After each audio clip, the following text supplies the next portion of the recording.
Você conhece os derivados do Cyberpunk? Olá, cyberpessoas! Tudo bem com vocês? No vídeo de hoje, a gente vai falar sobre os derivados do Cyberpunk. Eu tô me sentindo bem bonito hoje. Tô me sentindo sensual. Sensual. Mais precisamente, os derivados futuristas desse estilo. Começando com um textinho bem básico, uma série de derivados do Cyberpunk ficaram reconhecidos como distintos subgêneros de ficção especulativa. Esses derivados, embora eles não tenham tanta força quanto o próprio Cyberpunk e não compartilhem da mesma tecnologia que o Cyberpunk, eles apresentam várias qualidades diferentes e ao mesmo tempo semelhantes ao Cyberpunk. Normalmente essas derivações são como se fossem mundos construídos em suas tecnologias específicas. No caso, esses derivados seriam vistos como um mundo que possui a sua tecnologia própria, como o Cyberpunk no caso é a tecnologia da informação, no Steampunk é a tecnologia do vapor, no Teslapunk é a tecnologia da eletricidade, Nanopunk, nanotecnologia, Biopunk, biotecnologia e etc. Isso tudo é bem semelhante ao retrofuturismo, que são culturas que eu vou falar no próximo vídeo. Normalmente todos eles abordam temas bem sociais. Nesse caso, a relevância do Cyberpunk como um gênero da cultura punk é totalmente indiscutível, pois eles compartilham dos mesmos princípios em questão de causas sociais, porém em épocas e tecnologias diferentes. Os estilos que eu vou falar a respeito hoje são Biopunk, Nanopunk, Solarpunk e Post-Cyberpunk. Sim, capite? Surgiu na década de 90 e um futuro não muito distante do nosso, onde as consequências da revolução biotecnológica afetam o mundo e também vem a parte do DNA recombinante. Normalmente o Biopunk descreve a luta de indivíduos ou de grupos frutos de experimentos humanos contra governos totalitários ou megacorporações que utilizam da biotecnologia como uma opressão social. No caso, eles abusam da biotecnologia para ter um controle maior sobre a sociedade, fazendo mutações genéticas para poder controlá-las. Como foi dito antes, ao contrário do Cyberpunk, o Biopunk ele não mexe com a tecnologia da informação, e sim com a biotecnologia.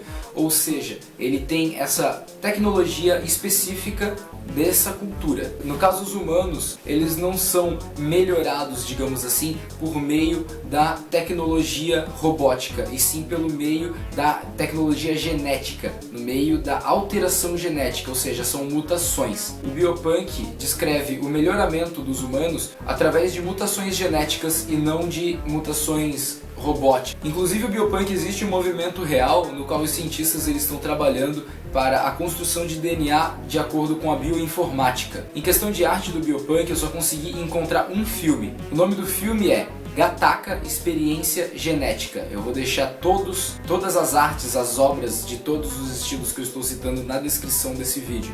Então depois, caso vocês tenham interesse em ler, assistir um filme, etc., dá uma olhadinha na descrição. Agora a gente vai falar um pouquinho sobre o Nanopunk. O Nanopunk é mais uma vertente do Cyberpunk, que descreve o mundo envolvido na nanotecnologia, diferente do Biopunk, que é na biotecnologia, e do Cyberpunk, que é na tecnologia da informação. Porém, esse subgênero, ele ainda é muito pequeno comparado ao Cyberpunk, que dá pra gente considerar que é uma cultura, um gênero de sucesso. É da onde surge tudo e é um dos maiores, mais conhecidos. Inclusive, o Cyberpunk já foi até matéria de faculdade. No caso do Nanopunk, ele também utiliza a biotecnologia junto com a nanotecnologia.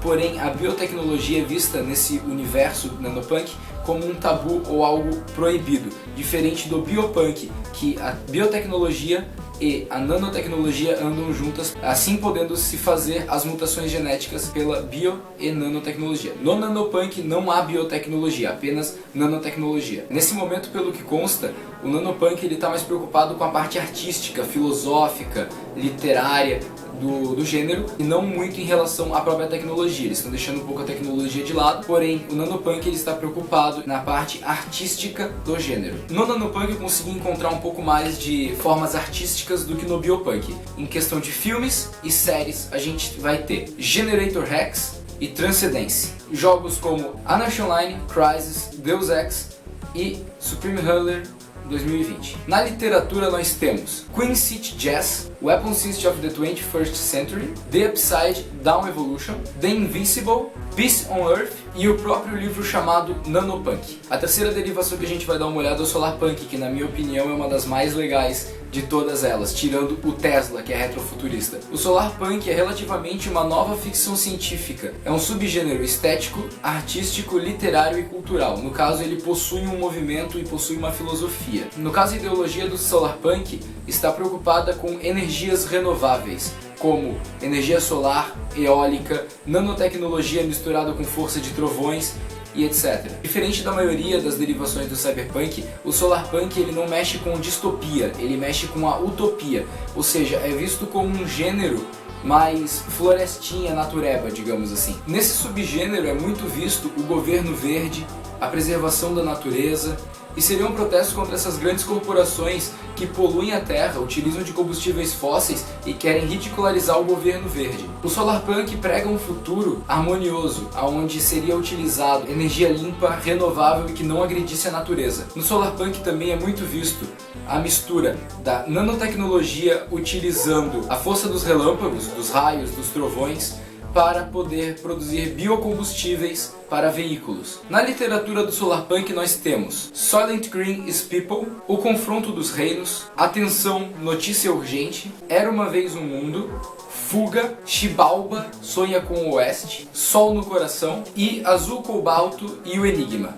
Como foi dito antes, eu vou deixar todas essas obras na descrição. Depois é só procurar, vai ficar separadinho lá certinho com o autor, os filmes vão ficar com os anos e assim vai. O último estilo que vamos falar hoje é o Post-Cyberpunk. Sim, Post-Cyberpunk, é um pós-Cyberpunk. O Post-Cyberpunk ele é muito semelhante ao próprio Cyberpunk, porém ele tem uma visão um pouco mais madura do mundo. Ele vê o futuro não de maneira distópica, mas sim de maneira utópica, como se toda aquela opressão, todo aquele confronto que é dito no Cyberpunk tivesse passado e a tecnologia e os seres humanos tivessem se unido e continuado a vida de maneira utópica numa sociedade harmoniosa. Como sempre, o simples fato de ter punk no nome, as coisas se tornam um pouco mais sociais. Como sempre, nesse universo post-cyberpunk também existe a opressão, também existe uma forma de terrorismo.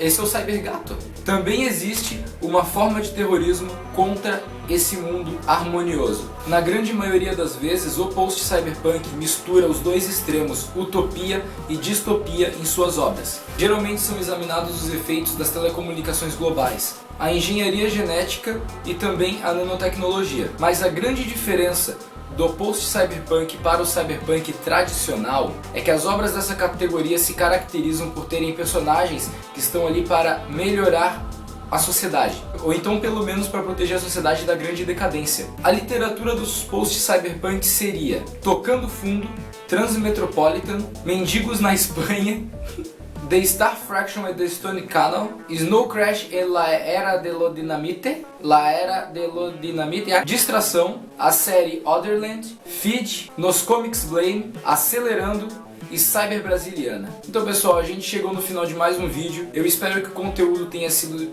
interessante, tenha sido importante para vocês, tenha sido um conteúdo que venha a adicionar algo na vida de vocês, talvez na visão de ver o mundo, talvez somente em questão de conhecimento. E eu gostaria muito de agradecer quem assistiu até aqui o vídeo, tá?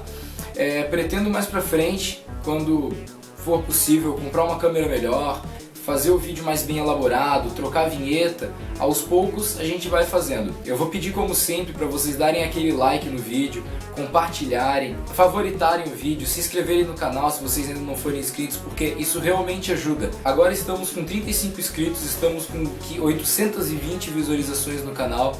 É algo muito importante porque isso espalha a cultura. Então mais pessoas vão conhecer essa cultura. Então eu agradeço todo o apoio que vocês possam me dar. Então é isso pessoal, espero que vocês tenham gostado e até a próxima.